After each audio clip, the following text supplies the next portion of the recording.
Okay, let's unpack this. We need to start today with, well, with a bit of a ghost story. Ooh, intriguing. Right. If you walk into the Heritage Center of Lotus cars, in Norfolk, England, Mm-hmm. you can practically feel the spirit of the founder, Colin Chapman, just sort of hovering in the corners. And for decades, his ghost has been whispering one very specific commandment. Simplify, then add lightness. Yeah. It's probably the most famous philosophy in the car world. It's everything. It's their religion. If a part didn't make the car faster, you threw it out. Right. Which brings us to the elephant in the room today. Or maybe the hyper SUV in the room. A 5,500-pound hyper SUV. Exactly. We are looking at the Lotus Eletre. And on paper, this car is, it's like an exorcism of Colin Chapman's ghost. It's heavy, it's complex, it is huge. It's total heresy. At least that's the knee-jerk reaction from, the purists. Oh, absolutely. It weighs 2.5 tons. That is not light. It's an SUV. That is not simple. My first reaction was just confusion. Is this a betrayal? It is a shock to the system. But we've come through a stack of reviews, Top Speed, RAC Drive, the drive-in manufacturing reports too. And the story here isn't just about a heavy car. It's about survival. Right, because we have seen this movie before. We have to talk about the Cayenne moment. Ah, yes. The moment Porsche ruined their brand and then suddenly became the most profitable car company on the planet. Exactly. Remember 2002? Porsche releases the Cayenne SUV. People screamed. They said a sports car maker shouldn't build a truck. But that SUV just printed money, and it paid for all the GT3s and the Caymans that everybody loves today. And that's the play here. The Eletre is Lotus's attempt at that exact same survival strategy. It's a pivot. So the mission for this deep dive is really clear. We actually had a specific request from a listener to tell the story of this car simply and pleasantly. We need to figure out exactly who is buying this thing, who's the typical client for a, $150,000 electric Lotus SUV. And maybe most importantly, is it built to last? Is it reliable? Those are the big questions. Because this isn't just a car, it's a whole rebrand. Since 2017, Lotus has been majority owned by Geely. The Chinese giant that also owns Volvo and Polestar. Exactly. They're turning Lotus from a niche sort of British cottage industry into a global luxury player. And when you say global, you mean they aren't building these in a shed in England anymore? Not at all. The Eletre's built in a brand new $1.18 billion factory in Wuhan, China. That is a massive shift. But let's look at the car itself, because when you see the photos, it doesn't look like a normal SUV. It looks, predatory. It's got these huge 23-inch wheels. It's aggressive, for sure. But what's really fascinating is a concept that designers call porosity. Porosity, that sounds like a skincare problem. Yeah, well, in a way, it is like a sponge. If you look closely at the Eletre, the car literally has holes in it, air tunnels. Holes in the bodywork. Yes, it's all about aerodynamics. An SUV is basically a brick pushing against the wind, right? Yeah. That creates drag, which kills your electric range. Yeah. So instead of forcing air to go all the way around the car, they channel it through the car. There are vents in the hood, behind the wheels, even through the rear pillars. So it's using negative space to cheat the wind. Precisely. It makes a big, heavy object cut through the air like something much smaller. It just screams performance.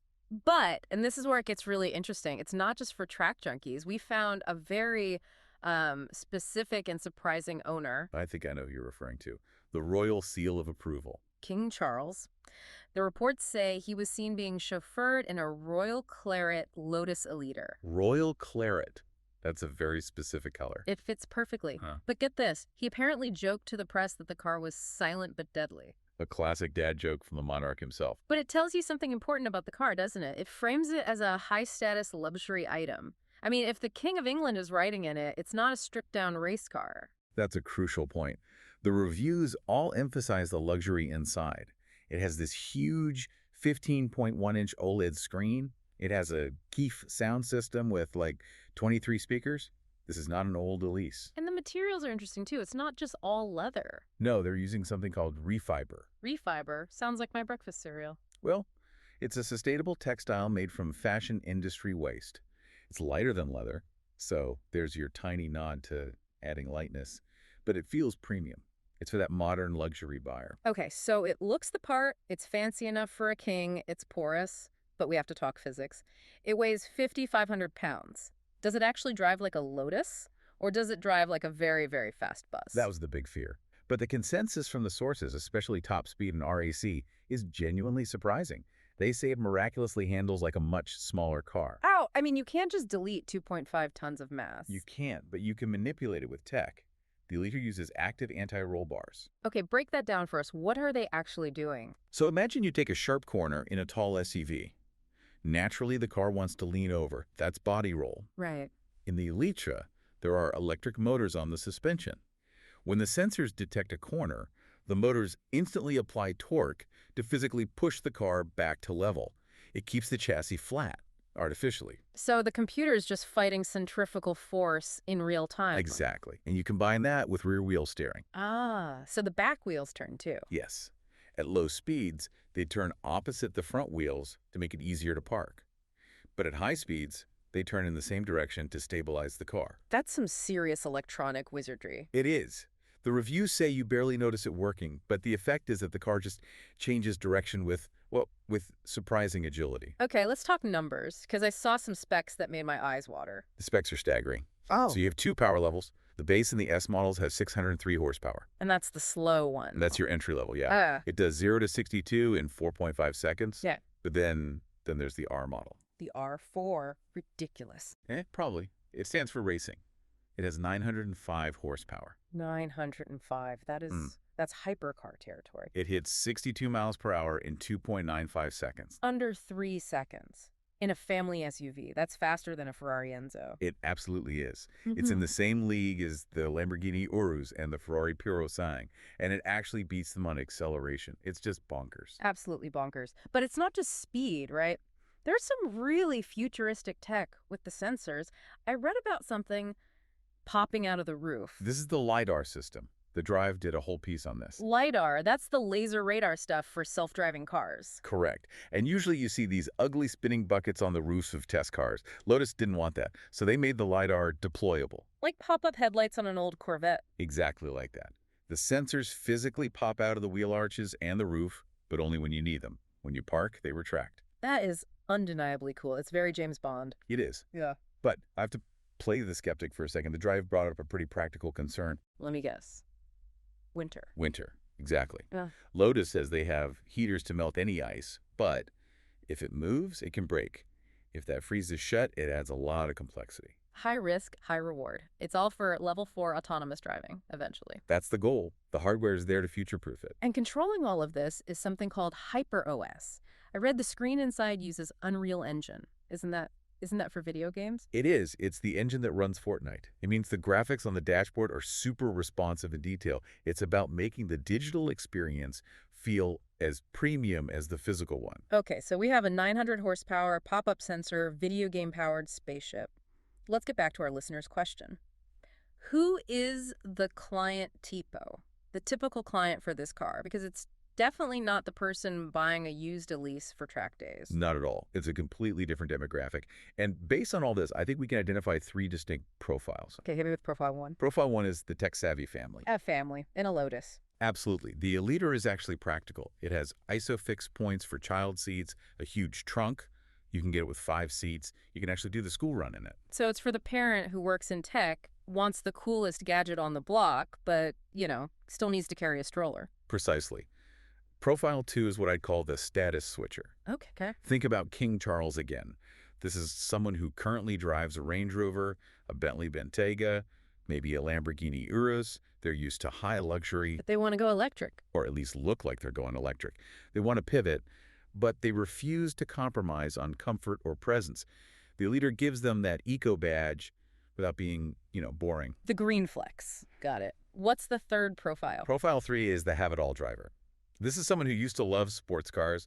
Maybe they owned a Porsche 911 in their 20s, but now maybe their knees hurt. My back hurts, but I still want to go fast. Yeah. Demographic. Exactly that. Getting in and out of a low sports car is a pain. They need to carry golf clubs.